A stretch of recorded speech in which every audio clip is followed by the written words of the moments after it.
tous.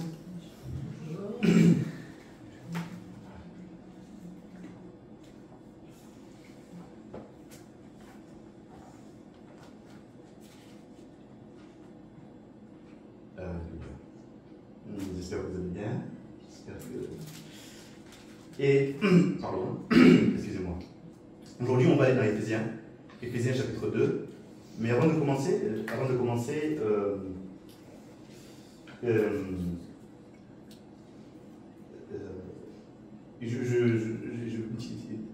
en fait, je me suis rendu compte à quel point, en fait, il n'y a pas longtemps, le monde est malheureux. Que les gens sont malheureux. Et quand tu dis à quelqu'un qu'il est malheureux, il refuse de croire qu'il est malheureux, d'avouer qu'il est malheureux. Parce qu'il va donner des circonstances, il va parler des circonstances au lieu de l'état de son cœur. Et c'est comme si tu insultais la personne en disant, en fait, mon ami, tu es malheureux. Si ce que tu fais, c'est critiquer, comparer, en vouloir, c'est que tu es malheureux. Et en fait, et j'englobe tout le monde, et je crois que c'est pour ça que j'ai demandé à bien d'appliquer ce verset. Je vous ai dit toutes ces choses afin que ma joie soit en vous et que votre joie soit parfaite. C'est que je crois que tout ce que le Seigneur Jésus-Christ propose, c'est pour que nous soyons heureux. Et une joie durable, c'est-à-dire que j'écoutais la radio il y a 2 jours, et encore une fois j'écoutais la radio, et encore une fois, vous me connaissez, je suis quelqu'un qui ne parle pas de politique, de polémique, ça ne m'intéresse pas. Et ce que je veux dire, c'est que j'écoutais la radio et les gens, ils se plaignaient du fait que les Jeux Olympiques ne leur rapportaient pas d'argent. Et j'écoutais France Culture, sur la voiture, j'écoutais France Culture, et ils ont invité 3 spécialistes, 3 ingénieurs, 3 analystes, économistes, tout ça. Et le journaliste a demandé, a dit, oui, donc, à votre avis, à quel point les Jeux Olympiques rendent heureux la population? L'analyste a dit oui, mais si on se base sur les Jeux Olympiques de Londres, on a fait un sondage. On a fait un sondage avant les Jeux Olympiques, les gens étaient malheureux. On a fait un sondage après les Jeux Olympiques, les gens étaient heureux. Mais il a dit, mais bon, ça a duré 2 mois. Il a dit ça a duré 2 mois. Et dans la voiture, je me suis dit, bon, alors je me suis dit, si je regarde les circonstances des événements, les événements m'amènent potentiellement à être heureux un certain nombre d'années, de jours, ou de mois, ou d'heures. Et dans mon cœur, en roulant, je me suis dit, je crois que c'est une grâce de croire que nous avons la joie qui dure éternellement et qui ne dépend d'aucune circonstance de la simple présence de Dieu dans ma vie. Et je crois que nous avons une je ne sais pas si je peux appeler ça une responsabilité ou un devoir, mais nous avons un privilège de voir en Jésus tout ce que nous avons besoin pour être heureux, tous les jours de notre vie. C'est une grâce. Et là, je vous parle au ralenti un peu, mais je suis heureux. Je suis heureux. Je suis heureux, je suis joyeux, je suis heureux de connaître le Seigneur Jésus-Christ. Je suis heureux de croire que la vie éternelle est en moi. Je suis heureux de croire que Dieu m'aime et qu'il m'a sauvé. Je suis heureux de croire qu'il m'a ouvert les bras, ses bras d'amour, et qu'il m'a donné une nouvelle identité. Je suis heureux de croire que celui qui a créé le ciel et la terre vit en moi et qu'il veut être avec moi. Je suis heureux de croire qu'il est mort pour moi et qu'il a été humilié pour moi pour que moi je sois avec lui jusqu'à la fin des temps. Je suis heureux. Amen. Je suis heureux qu'il pose ses regards sur vous. Je suis heureux qu'il ait posé ses regards sur vous. Et je suis heureux qu'il nous ait rassemblés pour la gloire de son nom. Parce que c'est ça qui dure. C'est ça qui dure. Et tout ce que j'ai envie de vous dire, c'est que nous avons 1000 raisons d'être malheureux, mais nous avons une raison qui surpasse toutes ces autres raisons d'être joyeux. Je peux vous écouter pendant des jours et vous allez me donner plein de raisons d'être malheureux. Mais il existe une seule raison qui surpasse toutes ces raisons d'être malheureux, c'est la joie du salut. Amen. Et je crois que si on doit être éduqué, je sais que si je peux tendre le micro à n'importe qui, il peut rester 1 heure à me dire les raisons pour lesquelles il est malheureux. Et surtout si je dis à la personne que tu es malheureux, elle me dit non, je suis pas malheureux. Je dis non, tu es malheureux. Non, je ne suis pas malheureux. Tu es malheureux. Et ce n'est pas une faiblesse d'être malheureux, ce n'est pas un problème d'être malheureux. Au contraire, le psalmiste il dit, Éternel, ça c'est très important, il dit, Éternel, vois la misère de mon cœur et la peine. C'est-à-dire que le psalmiste il dit, Éternel, la misère, encore une fois, nous on est là dans notre tête, on se dit la misère parce que le psalmiste n'a pas dit, Éternel, vois à quel point je manque d'argent. C'est pas ça la misère. La misère, c'est, il dit, Éternel, vois à quel point je suis courbé par la culpabilité. Vois à quel point je suis courbé par la dette de mon âme. Vois à quel point je suis courbé par la peine. Vois à quel point je suis courbé par la peur. Et tout ce que je viens de dire, Éternel, m'amène à être triste. Éternel, tout ce que je viens de te dire, tout ce qui fait ma misère, tout ce qui fait le poids de mon âme, m'amène à une chose, à être dans la peine. C'est ça la misère. C'est ça la misère. Mes amis, je veux être franc avec vous, on peut gagner le RSA et être heureux en Jésus-Christ. Alléluia. On peut vivre dans un appartement à 2 pièces et être heureux en Jésus-Christ. Et on peut être dans un château et être malheureux. Et si on ne s'attache pas à ça, la dernière fois, je discutais avec la nounou de Makaela, elle pleurait parce que c'était vendredi, c'était le dernier jour qu'elle gardait Makaela. Et elle m'a montré une photo de Makaela toute petite quand elle est arrivée chez la nounou. Et quand j'ai vu la photo de Makaela toute petite, j'ai dit waouh, le temps passe. Hein? Et je vois Makaela, je fais le temps passe. Mais je me suis rendu compte que le temps ne m'attend pas en fait. Le temps file, mais le temps ne m'attend pas. Le temps depuis un minimum, attends, je m'arrête. Le temps que tu sois prêt, je m'arrête. Et tu me dis quand est-ce que je peux reprendre le cours du temps. Parce que comme tu as peur de la mort, tu as peur de la fin, tu as peur de ne pas profiter, alors je vais m'arrêter. Parce que je vois que ça te fait de la peine de voir que le temps passe. Et que les gens grandissent, et qu'à un moment donné, chacun va faire sa vie. Moi, c'est juste pour donner un exemple. Alors le temps va dire, je m'arrête, Imon, pour te mettre à l'aise. Et du moment, quand j'étais assis, que j'ai vu ça nous pleurait, par rapport au temps qui passait. Et j'ai dit, Éternel, il n'y a que le fait que je crois que tu veux mettre du temps qui me rassure. Alléluia. Il n'y a que le fait que tout ce que tu me dis, c'est pour ma joie et ma paix, ça me rassure. Parce que si je m'arrête au temps qui passe et que je ne sais pas que tu veux mettre du temps, alors ma peine sera profonde. Et ma peur sera profonde. Alors Éternel, apprends-moi à compter mes jours puisque le temps ne m'attend pas. Mais chaque jour qui passe, je serai heureux avec toi. Amen. Et dire, Éternel, vois ma misère et ma peine, c'est pas un problème. Ce n'est pas un problème. Au contraire, je dis, Éternel, tu vois l'état de mon cœur. Mais, Éternel, je dis bien un grand mais, tu as accompli de grandes choses. Tu m'as relevé, tu m'as sauvé, tu m'as délivré, et tu m'as donné la joie et pour l'éternité et la paix pour l'éternité qui ne s'arrête jamais. On va lire Éphésiens chapitre 2, versets 1 à 10. Éphésiens chapitre 2, versets 1 à 10. Éphésiens chapitre 2, versets 1 à 10. Donc, vous étiez morts par vos offenses et par vos péchés dans lesquels vous marchiez autrefois, selon le train de ce monde, selon le prince de la puissance de l'air, de l'esprit, qui agit maintenant dans les fils de la rébellion. Nous tous aussi, nous étions de leur nombre, et nous vivions autrefois selon les convoitises de notre chair, accomplissant les volontés de la chair et de nos pensées. Et nous étions par nature des enfants de colère comme les autres. Mais Dieu, qui est riche en miséricorde, à cause du grand amour dont il nous a aimés, nous qui étions morts par nos offenses, nous a rendus vivants avec Christ. Entre parenthèses, c'est par grâce que vous êtes sauvés. Et il nous a ressuscités ensemble et nous a fait asseoir ensemble dans les lieux célestes en Jésus-Christ, afin de montrer dans les siècles à venir l'infinie richesse de sa grâce par sa bonté envers nous en Jésus-Christ. Car c'est par la grâce que vous êtes sauvés, par le moyen de la foi, et cela ne vient pas de vous.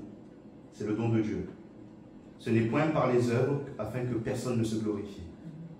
Car nous sommes son ouvrage, ayant été créés en Jésus-Christ, pour de bonnes œuvres que Dieu a préparées d'avance afin que nous les pratiquions.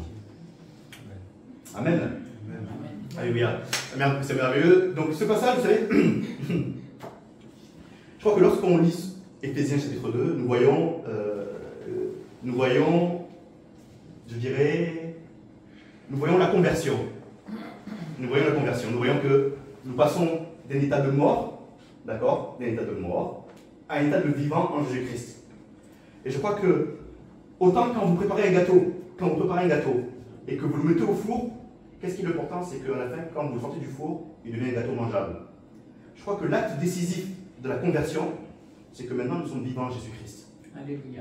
C'est que j'ai quitté, c'est important, j'ai quitté l'état de mort pour être dans un état de vivant pour l'éternité en Jésus-Christ. C'est ça, mes amis, c'est ça la conversion, c'est ça la régénération, et ça c'est indiscutable. Je ne peux pas remettre en question le fait que quand Jésus m'a délivré, m'a sauvé, m'a ressuscité, donc ressuscité alors, ça veut dire, je suis passé de quoi? Un état de mort à un état de vivant pour l'éternité. Il nous a rendus à la vie avec Christ. C'est avec Jésus que je suis vivant. C'est en Jésus-Christ que je suis vivant. Alors même que quoi? Nous étions morts par nos offenses.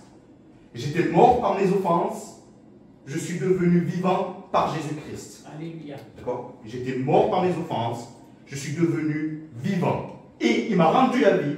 C'est Jésus-Christ qui m'a rendu la vie pour que j'ai la vie éternelle. Et qu'est-ce qui se passe? C'est que, vous savez, quand on est mort, et je fais une parenthèse, encore une fois, vous savez, je pèse mes mots et je sais que ça me dit être mort, d'accord? Donc quand je parle de mort, je ne diminue pas le mot mort, mais c'est juste que la parole de Dieu nous montre que quand on n'a pas Dieu, on est mort en fait. Donc ce mot, encore une fois, ne pensez pas que je me moque de la mort, je ne me moque pas de la mort, je dis juste que quand on n'a pas Jésus-Christ, on est mort spirituellement. Et qu'est-ce qui se passe? C'est que quand on est mort spirituellement, on n'est pas réceptif, on est réceptif à rien du tout. Nous n'avons pas, quand on est mort, nous n'avons aucun intérêt et nous n'avons aucun goût spirituel. Rien ne nous intéresse. On n'est pas intéressé par la spiritualité éternelle liée au Seigneur Jésus-Christ. On n'a pas de goût à la spiritualité. C'est comme si je vous disais, vous êtes assis sur une chaise, les mains attachées, les yeux bandés, la bouche bâillonnée, les mains attachées, assis sur une chaise sur un sable mouvant. Et si je te dis, est-ce que tu me vois? Tu me dis non, je ne te vois pas. Et ou bien les oreilles bouchées. Si tu me dis, Limon, tu m'entends? Je dis non, je ne t'entends pas. Si tu me dis, Limon, tu peux dire quelque chose? Non, je ne peux rien dire. Je ne vais même pas répondre. Si tu me dis, Limon, est-ce que tu peux te déplacer? Je ne peux pas me déplacer. Je ne peux rien faire. Nous n'avons pas les yeux spirituels pour voir la valeur inestimable de la gloire de Dieu. Tant que nous ne sommes pas réveillés spirituellement, nous ne pourrons pas voir la valeur inestimable de la gloire de Dieu. Nous étions simplement morts, pas réceptifs à ce qui compte le plus, la gloire du Seigneur Jésus-Christ. Tous nos sens spirituels sont bouchés, inexistants. Et mes amis, si je n'ai pas le goût de la bouche, je suis privé de la douceur du miel. Si je n'ai pas les yeux, je suis privé, je ne peux voir le beau bleu du ciel. Si je n'ai pas les oreilles, je ne peux entendre les vagues qui échouent sur la plage. Si je n'ai pas les mains, je ne peux pas les lever pour glorifier l'Éternel. Mais l'Éternel, qu'est-ce qui s'est passé? C'est que l'Éternel, il a agi sans condition. Je répète, l'Éternel a agi sans condition pour que nous puissions être son habitation pour l'éternité. Et c'est Tite qui le dit. Tite 3.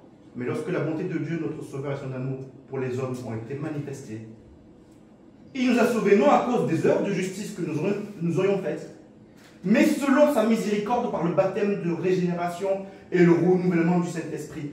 L'Éternel a dit, nous a sauvés non à cause des œuvres de justice que nous aurions faites. C'est-à-dire, un exemple. Jésus, il arrive, il dit, peuple de la terre, si vous vous arrêtez de voler, écoutez-moi bien, peuple de la terre, si vous arrêtez de voler, si vous arrêtez de tuer, si vous arrêtez de mentir, si vous arrêtez d'être pervers, si vous arrêtez d'être jaloux, d'être critique, si vous arrêtez Si vous jeûnez, si vous priez, je viendrai mourir à la croix. Non, ça ne s'est pas passé comme ça. Ça s'appellerait du chantage. Alors c'est pas la grâce. Jésus n'a pas fait un chantage à la terre. Il n'a pas dit si tu fais ça, je viens te sauver. Si l'inimon, tu t'arrêtes de mentir, je viendrai mourir à la croix. Si tu arrêtes de mentir, j'accomplirai toutes les promesses de l'Éternel. Si tu arrêtes de mentir, je serai victorieux de la mort. Si tu arrêtes de mentir, je te ressusciterai. L'inimon, si tu arrêtes de mentir, je te libérerai du pouvoir du péché. L'inimon, si tu arrêtes de mentir, je déchirerai le voile. L'inimon, si tu arrêtes de mentir, je te donnerai accès pour l'éternité au trône de la grâce. L'inimon, si tu arrêtes de mentir, je te serai fidèle et je ne te tournerai jamais le dos. Ça, c'est serait du chantage. Mais l'Éternel ne m'a jamais rien demandé pour qu'il soit fidèle. Il ne m'a jamais rien demandé pour mourir à la croix. Il ne m'a jamais rien demandé pour déchirer le voile. Il ne m'a jamais demandé pour me donner accès au trône de la grâce. Ce serait du chantage, ce ne serait pas de la grâce. Alors la grâce. Alors la grâce. L'Éternel nous a réveillés. Il nous a réveillés du sommeil spirituel. L'Éternel nous a réveillés du sommeil de la mort spirituelle pour vivre la gloire de Jésus. Et je crois que les 2 Corinthiens le disent très clairement. 2 Corinthiens 4 dit, si notre évangile est encore voilé, il est voilé pour ceux qui périssent, pour les incrédules dont le Dieu de ce siècle a aveuglé l'intelligence, afin qu'ils ne visent quoi? Qu'ils ne visent pas briller la splendeur de l'évangile de la gloire de Christ qui est l'image de Dieu.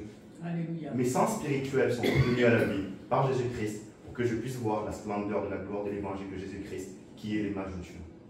Alléluia. Mes sens spirituels sont réveillés pour que je puisse voir la splendeur de l'évangile de Christ qui est l'image de Dieu. Mes oreilles ont été ouvertes pour entendre la gloire de Dieu. Mes yeux sont ouverts pour voir la gloire de Dieu. Mes mains sont détachées pour lever les mains et glorifier la gloire de Dieu, qui est l'image de Dieu, le Seigneur Jésus-Christ. Tous mes sens ont été éveillés pour une seule chose, le Seigneur Jésus-Christ. Éphésiens 2 dit quoi? La parole de Dieu dit que c'était un acte de miséricorde. Un acte de miséricorde. C'est-à-dire une générosité qui ne dépendait de rien d'autre que de lui-même. Une générosité qui dépendait de rien d'autre que de lui-même. Luc 1, 78, grâce aux entrailles de la miséricorde de notre Dieu. C'est-à-dire que ce que Dieu a fait pour toi est venu du plus profond de son cœur. La parole en grec, il dit, c'est venu du plus profond de son affection pour toi, pour que tu sois sauvé. C'est venu des entrailles de lui-même. C'est-à-dire que quand Dieu t'a invité, comme dit le pasteur, quand Dieu t'a invité, est-ce que moi je me suis permis de dire, Éternel, tu m'as invité à ta table, qu'est-ce que je peux ramener à ta table? Qu'est-ce qui manque? L'imam vient, Seigneur, qu'est-ce que je peux ramener? Je peux ramener le dessert? Je peux ramener un bœuf d'Argentine? Peut-être que tu manques de viande. Je peux ramener, dis-moi, qu'est-ce que je peux ramener? Qu'est-ce que je peux faire en échange de la grâce que tu as acquise pour moi? Qu'est-ce que je peux te dire en échange de la grâce que tu as faite pour moi? Éternel, tu m'as offert un cadeau. Je me sens mal à l'aise. Alors quel cadeau je peux te faire en retour?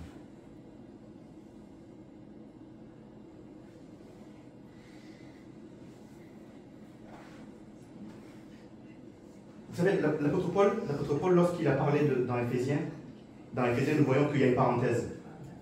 Il y a une parenthèse.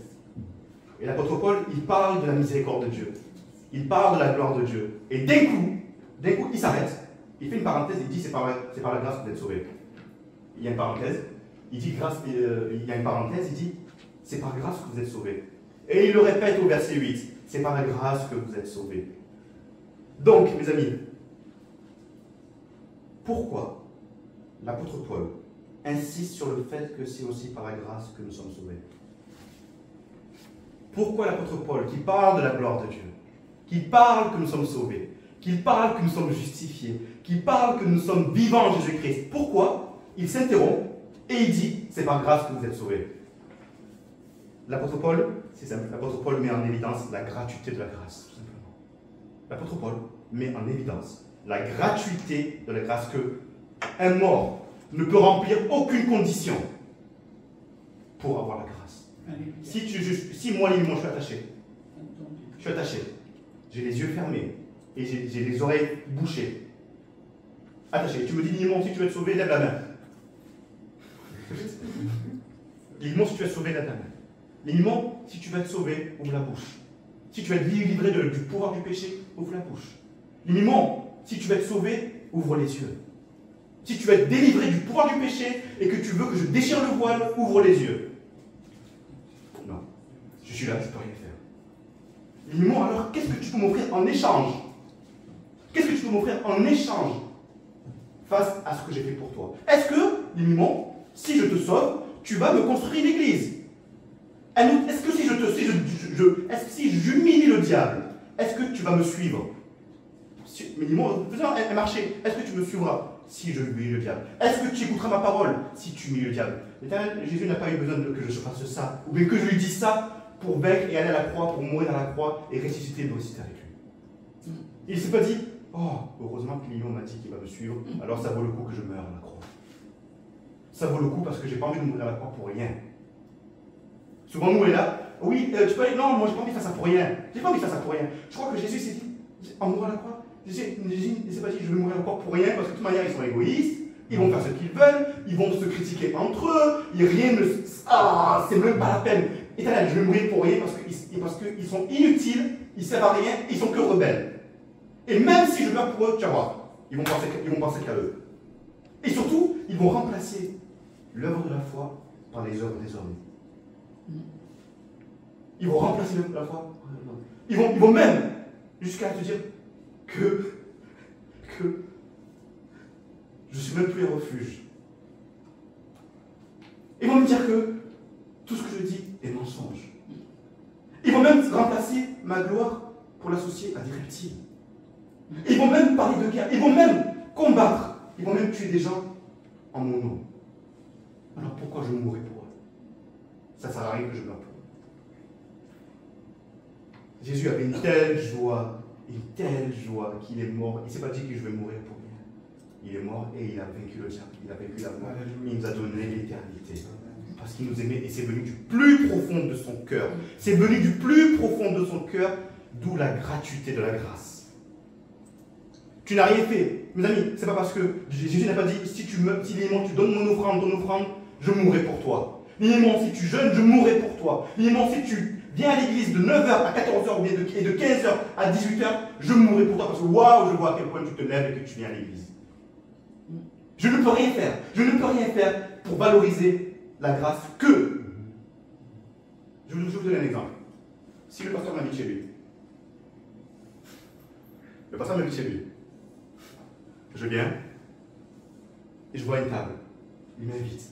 Je dis, Pasteur Bamar, qu'est-ce que je peux faire pour te remercier? Je vais dire, Bamar, est-ce que tu. Et vous êtes regardez, je vois une télévision chez lui. Je dis, Bamar, si tu veux, je te donne cette télévision. Il me dit, Limon, cette télévision est à moi. Ok, Bamar, je te donne cette chaise. Limon, cette chaise est à moi. Je n'avais pas besoin de cette chaise. Bamar, je te donne ce chien. Non, mais Limon, ce chien est à moi. Limon. Bernard, je te donne cette nourriture. Non, Limon, cette nourriture, je l'ai, c'est à moi, je n'ai pas besoin. Alors Bernard, qu'est-ce que tu veux? Ils vont dire, Limon, j'ai déjà ce qu'il faut, tu es là. Tu es là. Parce que tout ce que tu m'as dit, que tu veux me donner, m'appartient. Tout ce que tu veux me donner, ou que tu penses faire de juste, m'appartient. Parce que ce n'est pas toi qui conçois les œuvres de justice. C'est moi qui les ai conçues avant même la fondation du monde. Alors ne te glorifie pas de tout ce que tu feras de juste, parce que je n'en ai pas besoin. Moi, j'ai besoin de ton cœur et que tu sois là, tout simplement. Amen. Et je crois que Jésus n'est pas un Dieu de tradition. Je le répète encore une fois, Jésus n'est pas un Dieu de tradition. Il n'est pas mort par tradition, il ne m'a pas invité par tradition. Et moi, quand quelqu'un m'invite et que je me démène pour amener quelque chose à une table, parce qu'on m'a invité, une fois, je dis à quelqu'un, je dis, viens manger à la maison. Elle dit, Limon, qu'est-ce que je peux amener? Je fais, il y a déjà tout ce qu'il faut. Je fais, si je t'invite, c'est qu'il y a tout ce qu'il faut. Il m'a dit, mais une fois, vous savez, ça m'a travaillé. Une fois, j'ai dit ça à une personne, ça m'a dit, Limon, c'est pas parce que tu m'as invité que je veux t'amener quelque chose, je le fais parce que ça vient du plus profond de mon cœur. Amen. Ça vient du plus. Je ne sens pas de pression pour venir. Je ne sens pas de tradition pour venir parce que ce que je fais vient du plus profond de mon cœur et de mon âme. Et ce que j'amène est le symbole de toute mon affection que j'ai pour toi. Amen. Et je ne me sens pas forcé d'amener quelque chose. Amen. Amen. Le plan de la tradition, Jésus ne s'est pas senti forcé de mourir à la croix pour moi. Non, c'est pour ça que je vous parle de la gratuité de la grâce. Il n'y a pas plus bel acte qu'un acte basé sur les plus profondeurs et les entrailles du cœur. Jérôme, quand tu prends Nathan et que tu le poses sur la chaise et que tu lui donnes à manger, tu le mets sur la chaise, tu vas chauffer à manger. Tu vas chauffer à manger. Tu mets bain-marie, ce que tu fais, tu prends même la purée, tu la mets sur ton... Ici, là, pour savoir si c'est trop chaud. Et tu goûtes, oh, c'est chaud. Tu t'attends, tu reviens sur refroidir. Tu te démènes, tu cours, tu mets le bavoir, tu nettoies. Tu amènes, tu mets devant Nathan. Tu lui donnes à manger. Et tu arrêtes. Tu fais silence, tu le regardes. Moi, j'arrive. Je fais, Jérôme, qu'est-ce que tu attends? Qu'est-ce que tu fais là? Je veux savoir. Il me dit, moi, j'attends que Nathan me dise merci. J'attends que Nathan me dise merci. Je dis, bon, alors Jérôme, ok, je veux dire quelque chose, c'est un enfant, il ne va pas te dire merci.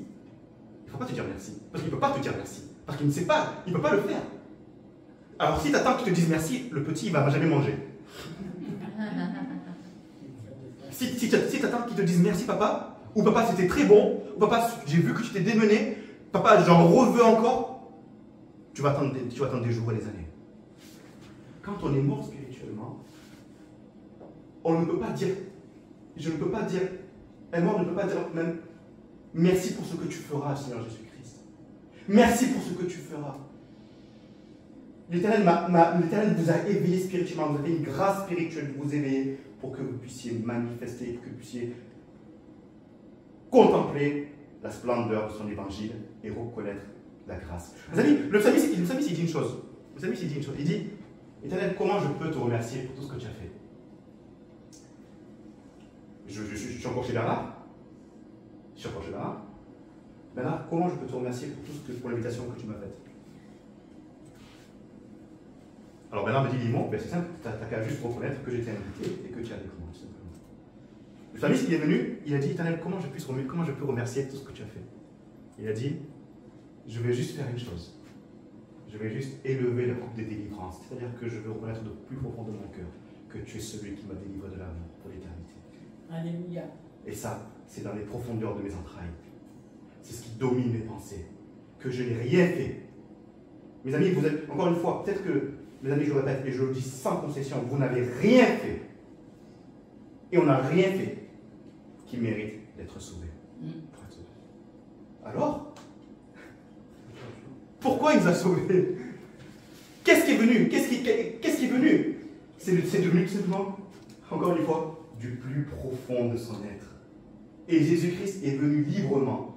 Jésus-Christ est venu librement détacher mes mains, enlever le bandeau de mes yeux, enlever le bâillon de ma bouche, enlever le bouchon de mes oreilles, et m'enlever du sable mouvant. Il m'a pris par la main. Mais pourquoi j'ai venu? Qu'est-ce que j'ai fait? Qu'est-ce que j'ai fait? Dis-moi, tu n'as rien fait. Tu n'as rien fait. Un mort, mes amis, un mort, quelqu'un qui est mort, ne peut pas adorer l'Éternel. Parce qu'il ne le sait pas. Dieu, vous savez, Dieu de sa grande sagesse, Dieu savait de tout temps quel était le salaire du péché. Mes amis, si vous êtes dans le monde dehors, et que je vais dire à quelqu'un, excuse-moi, est-ce que tu sais c'est quoi le salaire du péché? Oh, laisse-moi tranquille. Il dit, j'en sais rien. Je vais voir une personne, quel est le salaire du péché? J'en sais rien. Je vais voir 10 000 personnes, quel est le salaire du péché? Ils vont me dire, j'en sais rien. C'est normal qu'ils ne savent pas. C'est normal qu'ils ne le savent pas, quel est le salaire du péché. Mais Dieu sait quel est le salaire du péché, qui amène à la mort spirituelle, à la mort éternelle. C'est-à-dire que comme l'homme ne sait pas, il ne peut rien faire pour se sauver lui-même. Il ne peut rien faire, puisque tu ne sais pas. Mes amis, une fois, il y a une chose qui m'a choqué. Ça m'a choqué, pas son baptême m'a choqué. J'étais à l'école en 5e. Le professeur nous parle du cerveau. Il nous dit, vous savez, on est tous, le corps est plein de terminaisons nerveuses. Il m'a dit que si il y a un problème, j'étais devant en biologie. J'étais là à écouter, je dis, qu'est-ce qu'il y a? Il dit, vous savez, quelqu'un qui perd le sens du toucher, s'il met, imagine ça, s'il met sa main sur une plaque chaude, il peut rester des heures sans s'en rendre compte que son bras brûle. Parce qu'il ne sait pas, parce qu'il n'a pas le sens. Il n'a pas le sens. Il n'y a que s'il sent que ça brûle, il va dire, ah mince, mon bras brûle. Je ne le savais pas qu'il brûlait. Je ne savais pas que mon bras brûlait. Parce que je ne le sens pas. Je ne le sens pas. Je n'ai pas les sens éveillés parce que mon bras est inerte. Et quand le professeur dit, c'est-à-dire qu'en fait, quelqu'un peut se brûler le bras sans le savoir. Sans le savoir. Sans le sentir. Parce qu'il ne sait pas. Et moi qui sais, qui a la grâce de savoir quel est le salaire du péché. Mais maintenant, j'ai la grâce de savoir quelle est la grâce du Seigneur Jésus-Christ dans ma vie. Alléluia. Ce qui fait que l'apôtre Paul dit maintenant, je m'efforce d'annoncer la parole de Dieu à tous ceux qui sont autour de moi. Parce que maintenant l'apôtre Paul savait quel était le salaire du péché, qui est la mort éternelle. Donc Jésus-Christ, dans sa grande miséricorde, m'a éveillé pour être un être rempli de sa vie et de sa connaissance et de sa sagesse. Et ça s'est fait gratuitement. Il m'a invité à un festin. Il m'a demandé que mon cœur. Alors mes amis, je vais vous dire quelque chose. Tout ce que vous pourriez faire. Une fois, avant-hier, j'ai dit à Lauriane, tu sais, tu peux dire 10 000 fois que Dieu est bon. Ça n'a rien à voir que de croire une fois pour toutes que Dieu est bon. Ouais. Mes amis, on peut dire 100 000 fois que Dieu est bon. Mais ça n'a aucune mesure que de croire une fois pour toutes que Dieu est fidèle. Et qu'il n'a pas changé. Qu'il est le même hier, aujourd'hui, éternellement. Je peux dire 100 000 fois que Dieu est glorieux. Mais ça n'a pas de commune mesure que de croire de toute manière que mon Sauveur est glorieux pour l'éternité. Je peux dire 1 million de fois que Dieu est Sauveur. Mais ça n'a rien de comparable que de croire une fois pour toutes que le Seigneur Jésus-Christ est mon Sauveur et qui m'a libéré du péché. Amen. Et il a fait tout ça gratuitement. Alors si tu crois que tout ce que t'a dit Jésus, c'est pour te limiter, je te dis alors, change de disquette, parce que tout ce que te dit Jésus, c'est pour que tu sois joyeux. Et encore une fois, si tu me dis, Limon, je serai heureux parce que je vais servir. Je serai heureux parce que je serai dans l'assemblée. Je serai heureux parce que l'église a été finie de construire. Je serai heureux parce que je suis. Je serai heureux parce que je ferai des enfants. Je serai heureux quand je me marierai. Je serai heureux quand je ferai ci. Je serai heureux quand je ferai ça. Je dis, mon ami, c'est là que tu n'arrives pas. Tu loupes la plénitude. Parce que tu es déjà heureux. Tu es déjà heureux. Vous êtes déjà heureux. Parce que vous avez déjà tout ce qu'il faut dans votre vie pour être heureux. C'est le Seigneur Jésus-Christ. Et ça, il vous l'a donné gratuitement pour l'éternité. Soyez bénis. Hein? Soyez bénis.